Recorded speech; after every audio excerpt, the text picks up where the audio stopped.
हाय dear student, NECC agriculture institute के online platform पर आपका बहुत बहुत हार्दिक स्वागत है।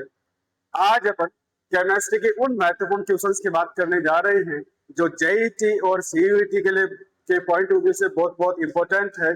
आज अपन ये देखें पीरियोडिक टेबल के ऊपर बिना क्वेश्चनों की बात करें। सबसे पहले आयनिक त्रिज्या की सही क्रम का इसमें प्रदर्शन पूछा जा रहा है। बेटा जब भी आयनिक त्रिज्या के अपन को क्रम की बात करनी हो तो आप शुरुआत में आप ये देखना कि अगर एक ही एटम के दो आयन बने हुए हैं, एक ही एटम के दो आयन कौन कौन से होते हैं बेटा? एक होता है धनायन और दूसरा होता है ऋणायन। एक होता है धनायन और दूसरा होता है ऋणायन। एक होता है धनायन और दूसरा होता है ऋणायन। तो जब जब बेटा नेगेटिव चार्ज बढ़ता जाता है तो आयन की साइज बेटा बढ़ती जाती है। सबसे ज्यादा साइज मिलेगी बेटा ऋणायन की, फिर उसके न्यूट्रल एटम की, और सबसे कम साइज मिलेगी उसके कैटायन की। यहाँ पर अपन बात करें बेटा हाइड्रोजन एटम के रेस्पेक्ट में, तो देखो बेटा H माइनस यानी ऋणायन है तो इसकी साइज बेटा ज्यादा होनी चाहिए।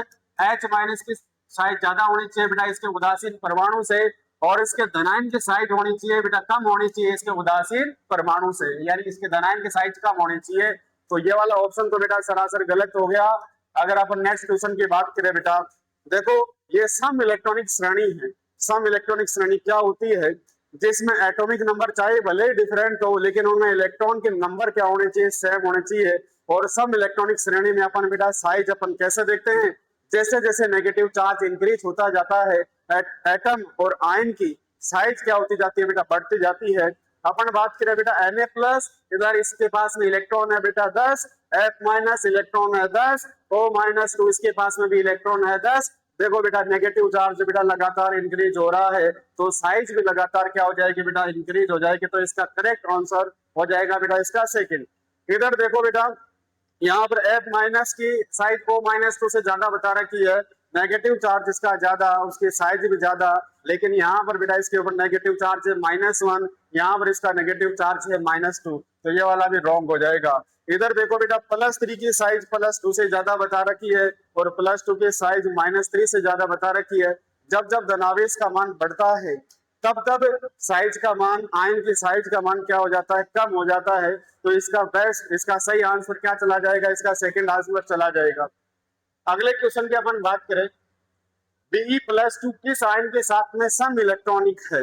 बेटा Be+2 की बात करें, Be+2 की अपन बात करें तो देखो H+ इसके पास में केवल एक ही इलेक्ट्रॉन है, लेकिन Li+1 की बात करें तो इसके पास में बेटा पूरे के पूरे 2 इलेक्ट्रॉन है, इसके पास में भी 2 इलेक्ट्रॉन है, तो ये बेटा इसके साथ में सम इलेक्ट्रॉनिक व्यवहार शो करेगा। इसके बाद में अपन अगले क्वेश्चन की बात करें, लेंथेनॉइड संकुचन का प्रमुख कारण है। बेटा लेंथेनॉइड संकुचन क्या होता है? लेंथेनॉइड सीरीज में अपन जब भी इलेक्ट्रॉन फिल करते हैं तो इलेक्ट्रॉन f ऑर्बिटल्स में जाता है। f ऑर्बिटल की अपन बात करें तो वो डिफ्यूज होता है। डिफ्यूज का मतलब फैला हुआ होता है, जिसके कारण इलेक्ट्रॉन इलेक्ट्रॉन के बीच में रिपल्सन मिनिमम हो जाता है। इलेक्ट्रॉन इलेक्ट्रॉन के बीच में रिपल्सन मिनिमम होगा तो उसका परिरक्षण प्रभाव कम हो जाएगा, और परिरक्षण प्रभाव कम होगा तो इफेक्टिव कौन हो जाएगा बेटा? न्यूक्लियर चार्ज, और न्यूक्लियर चार्ज इफेक्टिव हो जाएगा तो परमाणु कॉन्ट्रैक्ट हो जाएगा। न्यूक्लियर से बाहरी सेल को अपनी तरफ कॉन्ट्रैक्ट कर लेगी, अट्रैक्ट कर लेगी, खींच लेगी, तो परमाणु छोटा हो जाएगा। तो इसका जो मेन कारण है वो है बेटा F इलेक्ट्रॉन्स का दुर्बल परिरक्षण प्रभाव। तो इसका पहला पहला बेटा इसका ऑप्शन सही चला जाएगा, F इलेक्ट्रॉन, F कक्षक का नगण्य परिरक्षण प्रभाव। अगले क्वेश्चन की अपन बात करें, निम्नलिखित में से कौन से ऑक्साइड की प्रकृति सर्वाधिक अम्लीय होगी? सर्वाधिक अम्लीय नेचर की अपन बात करें, यहाँ पर देखो बेटा मैग्नीशियम, बेरियम, कैल्शियम बेटा मेटल्स है, और मेटल्स के ऑक्साइड एस ग्रुप के मेटल्स है, इनके ऑक्साइड बेसिक होते हैं, इसलिए तो अपन इनको एल्किली अर्थ मेटल बोलते हैं, इसको क्षारीय धातु बोलते हैं। अरे क्षार धातु के ऑक्साइड है बेटा, ये क्षार धातुओं के ऑक्साइड है, और क्षार धातुओं के ऑक्साइड कैसे होते हैं बेटा? क्षारीय होते हैं। तो बचा कौन सा बेटा? BeO यानी बेरिलियम का ऑक्साइड। इन तीनों की कंपैरेटिवली क्या होगा? मोर एसिडिक होगा, ज्यादा अम्लीय होगा। अगले क्वेश्चन की अपन बात करें, निम्न में से कौन से उभयधर्मी हाइड्रोक्साइड है? बेटा उभयधर्मी हाइड्रोक्साइड की अपन बात करें, उभयधर्मी हाइड्रोक्साइड की बात करें तो देखो बेटा स्ट्रांसियम, कैल्शियम, मैग्नीशियम और बेरिलियम। बेटा बेरिलियम का जो हाइड्रोक्साइड जो होता है ना, बेरिलियम के अपन हाइड्रोक्साइड की बात करें तो उसका हाइड्रोक्साइड कैसा होता है? उभयधर्मी होता है। ये आपको थोड़ा सा याद रखना पड़ेगा। इनके जो हाइड्रोक्साइड होते हैं वो क्षारीय प्रकृति के होते हैं, लेकिन बेरिलियम का जो हाइड्रोक्साइड होता है वो कैसा होता है, उभयद्रव्यी प्रकृति का होता है। द्वितीय आवर्त के तत्वों के लिए प्रथम आयनन एंथैल्पी का बढ़ता हुआ क्रम क्या होगा?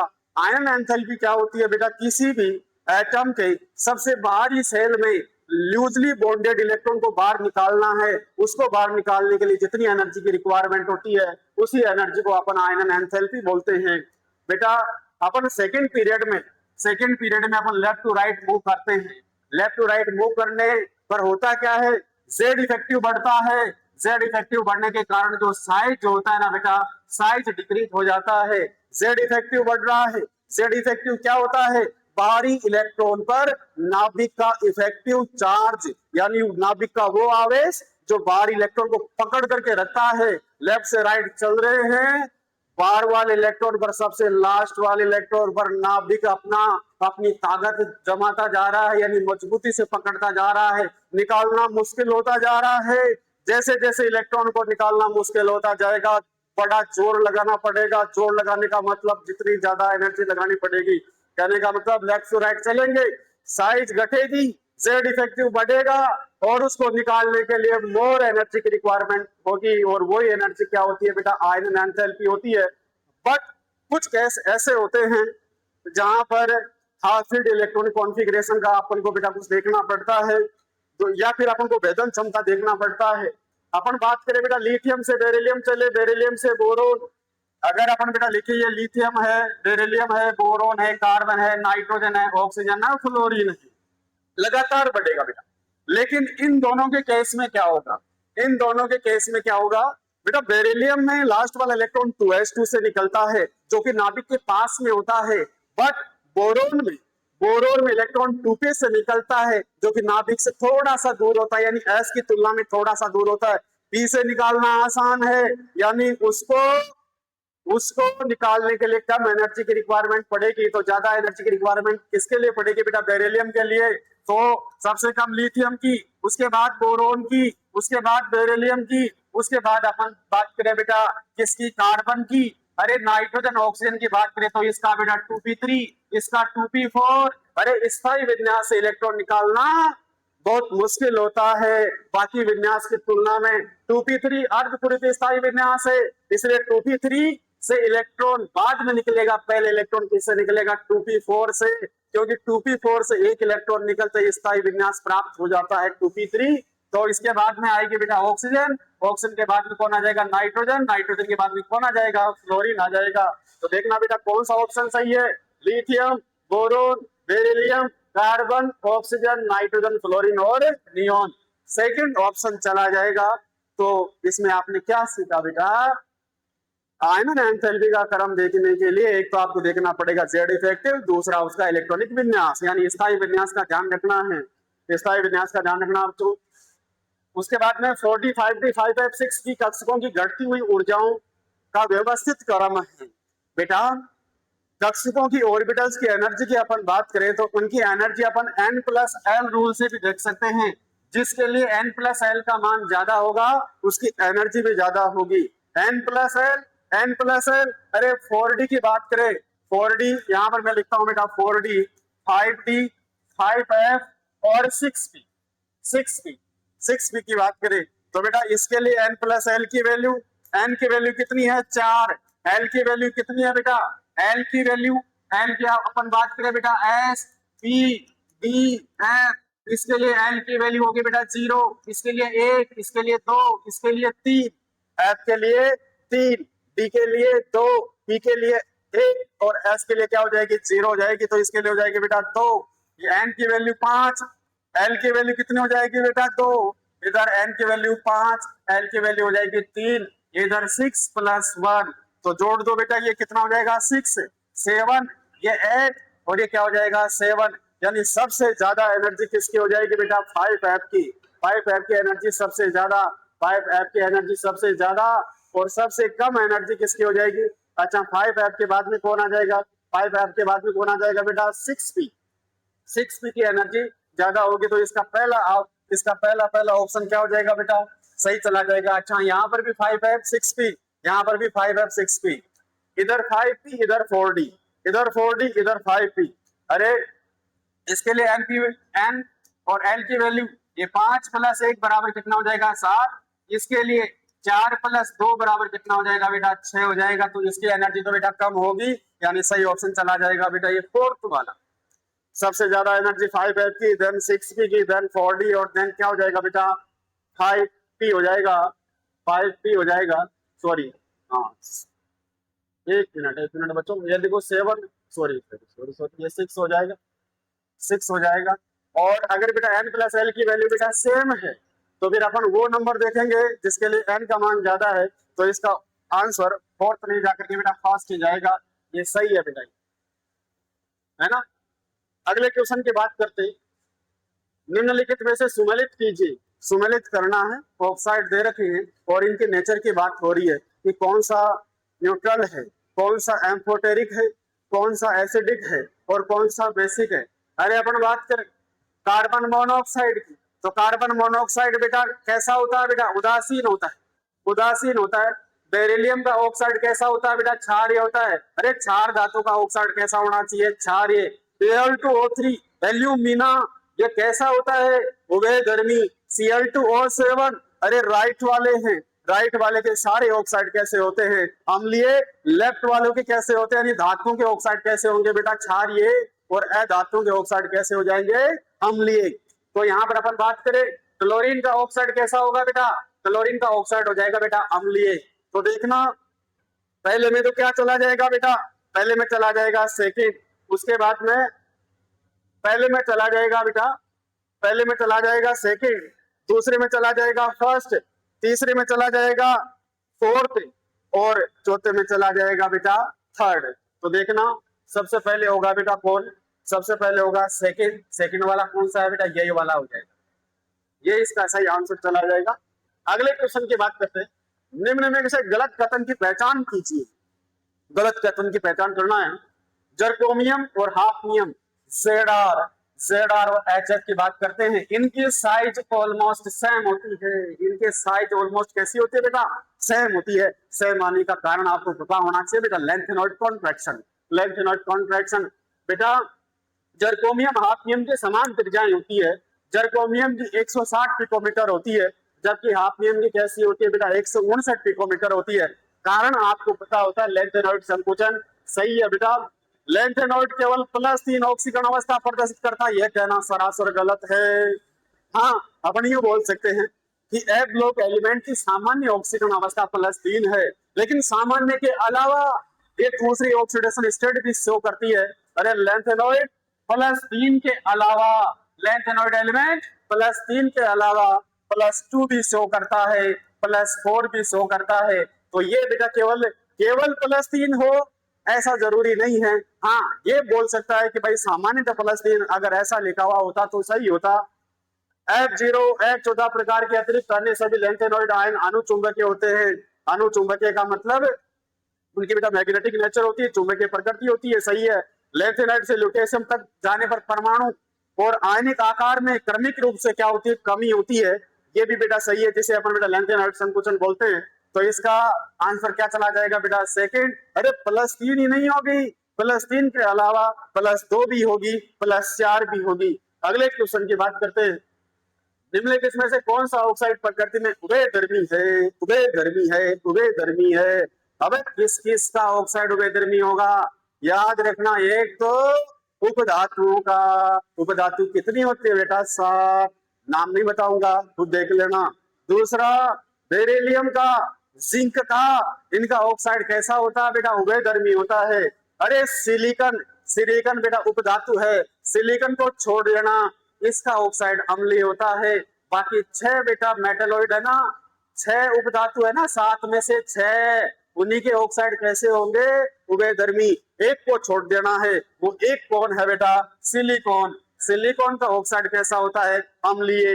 बाकी सारी उपधातुओं के ऑक्साइड कैसे होते हैं उभयधर्मी। अरे इसमें क्या आपको कोई उपधातु दिखाई दे रही है, बोले सर 2 दिखाई दे रही है, एक तो टिन है दूसरी सिलिकॉन है। मैंने कहा ना सिलिकॉन को छोड़ दो, तो दूसरा आंसर क्या बच गया बेटा SnO2। अरे जर्मेनियम, कार्बन, इनके दोनों के ऑक्साइड कैसे हो जाएंगे अम्लीय हो जाएंगे। अरे कार्बन परिवार वाले हैं, कार्बन परिवार वाले हैं। आगे देखते हैं, कौन से परमाणु क्रमांक रखने वाले तत्व की इलेक्ट्रॉन बंधुता सर्वाधिक होगी? सर्वाधिक इलेक्ट्रॉन बंधुता, सर्वाधिक इलेक्ट्रॉन बंधुता क्या होती है बेटा? आयन एंथैल्पी का जस्ट उल्टा। अरे आयन एंथैल्पी में अपन क्या कर रहे थे? ये बेटा न्यूक्लियस है, ये सेल्स है, सबसे लास्ट वाली कक्षा से इलेक्ट्रॉन को बाहर निकालना है। सबसे लास्ट वाली सेल से इलेक्ट्रॉन को बाहर निकालने के लिए अपन को जो एनर्जी देनी पड़ेगी उस एनर्जी को अपन बोलेंगे आयन एंथैल्पी। लेकिन अपन इसका उल्टा बोलते, बोले सर इलेक्ट्रॉन निकालते ही क्यों है? जोड़ भी तो सकते हैं, तो इलेक्ट्रॉन इधर लेकर के आएंगे। अगर मैं इलेक्ट्रॉन ला करके बेटा इधर जोड़ू, इलेक्ट्रॉन ला करके मैं इधर जोड़ू, इलेक्ट्रॉन लाऊं, तो देखो बेटा ये नाभिक, ये इलेक्ट्रॉन, इनके बीच में क्या क्या बेटा होने लग जाएगा? अट्रैक्शन होने लग जाएगा। अरे आकर्षण बंध बनने लग जाएगा। और जब भी कोई बंध बनता है एनर्जी बाहर निकलती है। यहाँ पर इलेक्ट्रॉन को निकालने के लिए बेटा बंध को तोड़ना पड़ रहा है। बंध को तोड़ने के लिए एनर्जी देनी पड़ती है, लेकिन जब बंध बनता है तो एनर्जी रिलीज होती है। इलेक्ट्रॉन के जुड़ने से, इलेक्ट्रॉन के बंधन से ऊर्जा निकली तो नाम हो गया इलेक्ट्रॉन बंधुता। इलेक्ट्रॉन बंधुता का मतलब इलेक्ट्रॉन एफिनिटी। इलेक्ट्रॉन के बंधन से जो ऊर्जा निकली उसी ऊर्जा को अपन क्या बोल देते हैं? इलेक्ट्रॉन बंधुता। और इलेक्ट्रॉन बंधुता सबसे ज्यादा याद रखना बच्चों, सबसे ज्यादा होती है क्लोरीन की। अरे कितनी होती है? -348, -348 किलो जूल प्रति मोल। अरे इस इलेक्ट्रॉन लेने के लिए कौन बेताब रहता है? अरे खींचने में तो सबसे ज्यादा पावरफुल कौन है? क्लोरीन। क्यों? क्योंकि इसकी ईएन सबसे ज्यादा है। ईएन ज्यादा कितनी है? अरे 4.0 है। इसकी ईएन, क्लोरीन की ईएन 3.5 होती है। तो याद रखना, ईएन अलग चीज है, इलेक्ट्रॉन बंधुता अलग चीज है। अरे बंध के इलेक्ट्रॉनों को खींचना और इलेक्ट्रॉन को जोड़ना दोनों अलग अलग बातें हैं। अरे सीएल इलेक्ट्रॉन को जोड़ने के लिए बड़ी बेताब है, इतनी बेताब है कि इलेक्ट्रॉन जुड़ते ही खुश होकर के कितनी ऊर्जा देती है? -348 किलो जूल प्रति मोल। लेकिन फ्लोरीन की बात करें तो फ्लोरीन सेकंड नंबर पर आती है बेटा, -328 किलो जूल प्रति मोल। तो सबसे ज्यादा ये, अरे इलेक्ट्रॉन बंधुता सबसे ज्यादा किसकी हो जाएगी बेटा? क्लोरीन की। और क्लोरीन का परमाणु क्रमांक आप सभी को पता है, कितना होता है बेटा? 17। अगले क्वेश्चन की बात करें, अगले क्वेश्चन की बात करें, इलेक्ट्रॉन बंधुता। इलेक्ट्रॉन बंधुता कार्बन की ऑक्सीजन से कम है। कार्बन की ऑक्सीजन से कम है। क्यों रहे? कार्बन की ऑक्सीजन से कम है, सही बात है बेटा। जिसको इलेक्ट्रॉन खींचने की क्षमता ज्यादा, जोड़ना भी आसान, तो बेटा कार्बन की ये ऑक्सीजन से कम है, सही बात है। फ्लोरीन की आयोडीन से कम है, सही बात है। मैंने कहा था ना कि फ्लोरीन 2 नंबर पर है। अरे सल्फर की ऑक्सीजन से कम है, सही बात है। अरे ना, सल्फर की, सल्फर की, सल्फर की ऑक्सीजन से कम है, नहीं बेटा ये गलत है, ये गलत है, ये भी गलत है, ये भी गलत है। कार्बन की ये बेटा अधिक नहीं होना चाहिए, कम होना चाहिए। अरे फ्लोरीन की आयोडीन से कम है, ये भी गलत है। तो बचा क्या बेटा? एफ की सीएल से कम है, अभी तो बताया। इसके -348, इसकी कितनी है? -328। तो ये वाला ऑप्शन क्या हो गया बेटा? सही हो गया। अगले क्वेश्चन की बात करते हैं, उच्चतम इलेक्ट्रॉन बंधुता के लिए कौन सा इलेक्ट्रॉनिक विन्यास सही होगा? ये बार बार इलेक्ट्रॉन बंधुता आ रही है, उच्चतम इलेक्ट्रॉन बंधुता, इलेक्ट्रॉनिक विन्यास की बात करें। अरे बेटा ये किसका है? ये किसका है? बोलो ना किसका है? ये है बेटा, देखो ना, ये है बेटा बेरिलियम का, ये है कार्बन का, ये है नाइट्रोजन का, और ये किसका है बेटा? ये किसका है? बोरोन का। ये किसका है? बोरोन का। तो देखना, बेरिलियम की बात करें, कार्बन की बात करें, नाइट्रोजन की बात करें और इधर बोरोन की बात करें, किसमें इलेक्ट्रॉन जुड़ने के लिए बेताब है? इलेक्ट्रॉन जुड़ने से अगर कोई स्थायी विन्यास धारण करता है, इलेक्ट्रॉन जुड़ने से, इलेक्ट्रॉन जुड़ने से अगर स्थायी विन्यास धारण करता है तो वो बेटा एक इलेक्ट्रॉन जोड़ना पसंद करेगा, यानी जुड़ते ही वो बेटा अधिक मात्रा में एनर्जी रिलीज करेगा। अरे ये पहले से 2s2 है, स्थायी है, स्थायी के साथ में छेड़छाड़ नहीं करोगे भैया। अरे 2s2 2p3, अरे 2s2 2p2, ये बोल रहा है पी वाला, पी वाला कि भाई साहब हम 3 कक्षक है, हमारे पास में 3 कक्षक है और इलेक्ट्रॉन 2 ही है, एक खाली पड़ा हुआ है। अगर आप एक इलेक्ट्रॉन इसमें आप और डाल देते हो, एक इलेक्ट्रॉन और डाल देते हो तो 2p3 स्थायी विन्यास हम भी प्राप्त कर लेते हैं। इसका तो पहले से स्थायी विन्यास है, इसमें ज्यादा कुछ फर्क पड़ेगा नहीं। तो सबसे ज्यादा फर्क किसमें पड़ेगा बेटा? देखो कार्बन में पड़ेगा। कार्बन बड़ा बेताब है कि यार एक इलेक्ट्रॉन दे दो ना, मैं मेरा स्थायी विन्यास अर्धपूरित विन्यास पूरा कर लूंगा। तो सबसे ज्यादा इलेक्ट्रॉन बंधुता इनकी बात करें तो इनमें सबसे ज्यादा किसकी हो जाएगी बेटा? कार्बन की हो जाएगी। उसके बाद में रेडॉक्स युग्म के लिए सही विकल्प कौन सा है? अरे रेडॉक्स क्या होता है? रेडॉक्स एक का ऑक्सीकरण तो दूसरे का अपचयन, और दोनों साथ साथ हो एक ही अभिक्रिया में। एक प्रजाति का तो क्या हो जाए? ऑक्सीकरण, और दूसरी प्रजाति का क्या हो जाए बेटा? अपचयन। उसी अभिक्रिया को अपन क्या बोल देंगे? रेडॉक्स। दोनों समान तत्व की ऑक्सीकृत रूप है ना, दो समान तत्व का अपचयित रूप है ना, दो समान तत्व का अपचयित तथा ऑक्सीकृत रूप है ना। ये तो बेटा विषमानुपातीकरण हो जाए। कैथोड और एनोड साथ साथ होते हैं, ये भी ठीक है, ये भी ठीक है। तो अपन इनमें से अपन बेटा देखो दो समान तत्व का अपचयित तथा ऑक्सीकृत रूप अपन यूं बोल सकते हैं बेटा। ठीक है, आगे। एक यौगिक 1 2 3 4 5 6 बंध किस प्रकार के अतिव्यापन से बना है? किस प्रकार के अतिव्यापन से बना है? अरे बंध किस प्रकार के अतिव्यापन से बना है? इसमें बेटा पूछना संकरण चाहिए था, चलो कोई बात नहीं।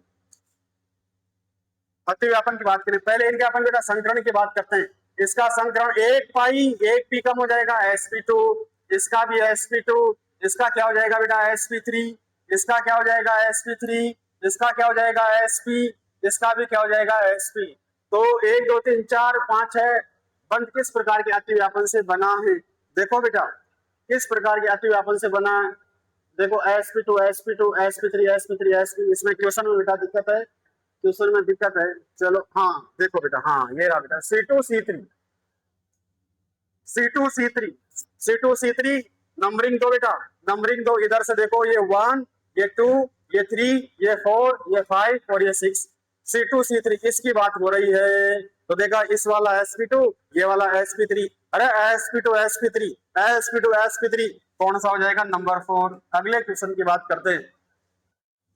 4 बंध युग्म और 2 एकांकी इलेक्ट्रॉन युग्म।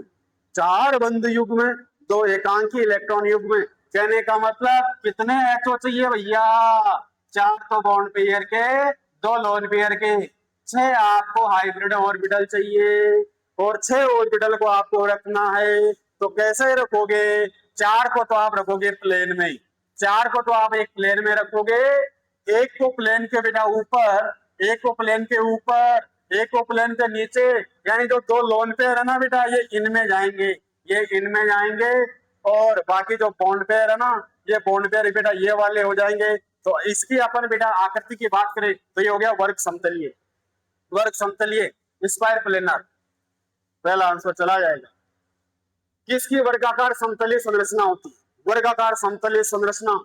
अब NH4 प्लस टेट्राहेड्रल sp3 संकरण, BF4 माइनस sp3 संकरण tetrahedral, CCl4 carbon tetrachloride sp3 tetrahedral. अरे HCl4 बेटा ये जीनोन, ये फ्लोरीन चारों की चारों बेटा कहाँ रहेगी? प्लेन में रहेगी। तो देखना वर्गाकार समतलीय बेटा यही हो जाएगी।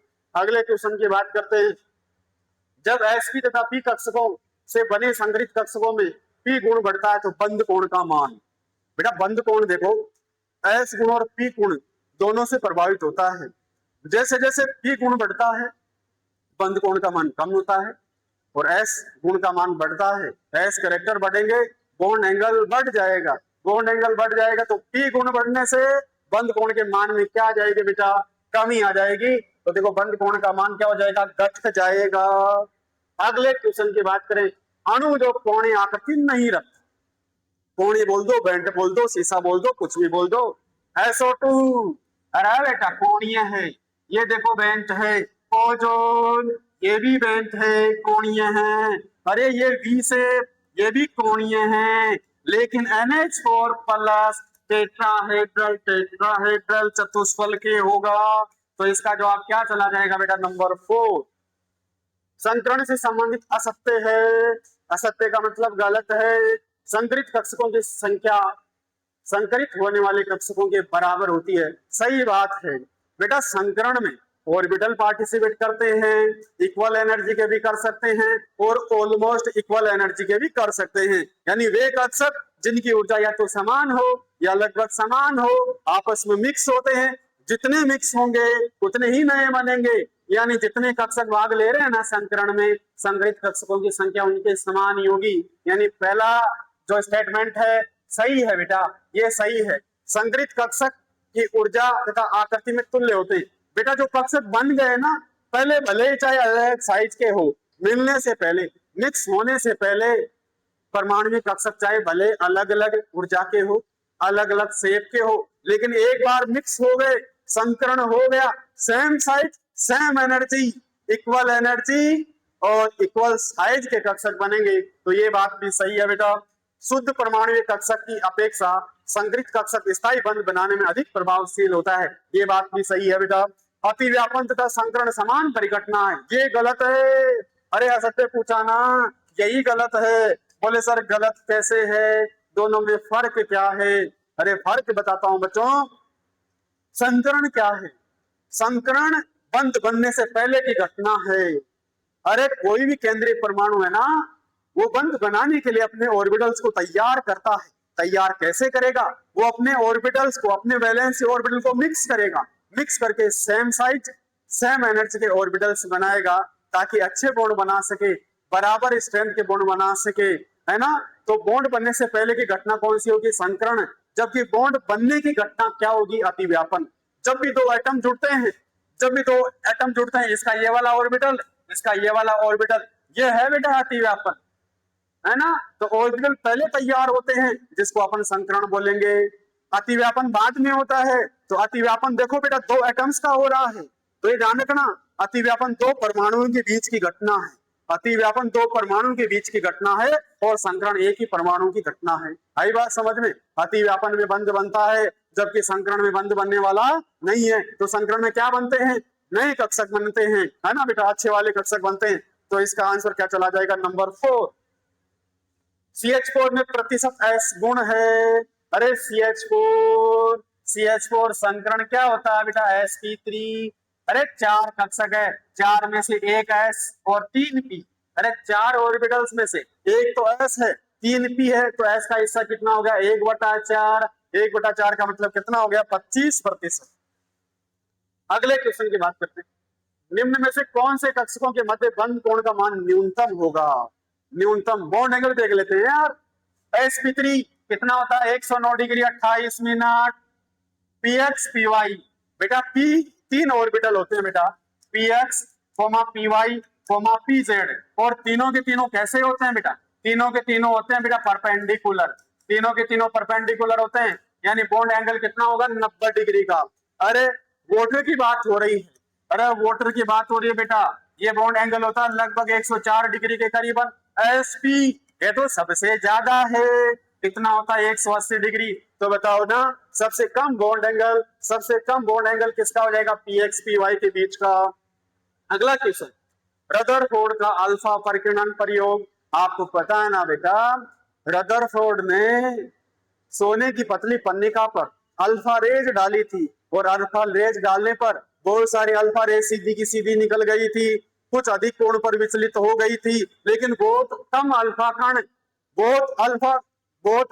कण जिस दिशा में गई थी उसी दिशा में वापस लौट करके आ गई थी।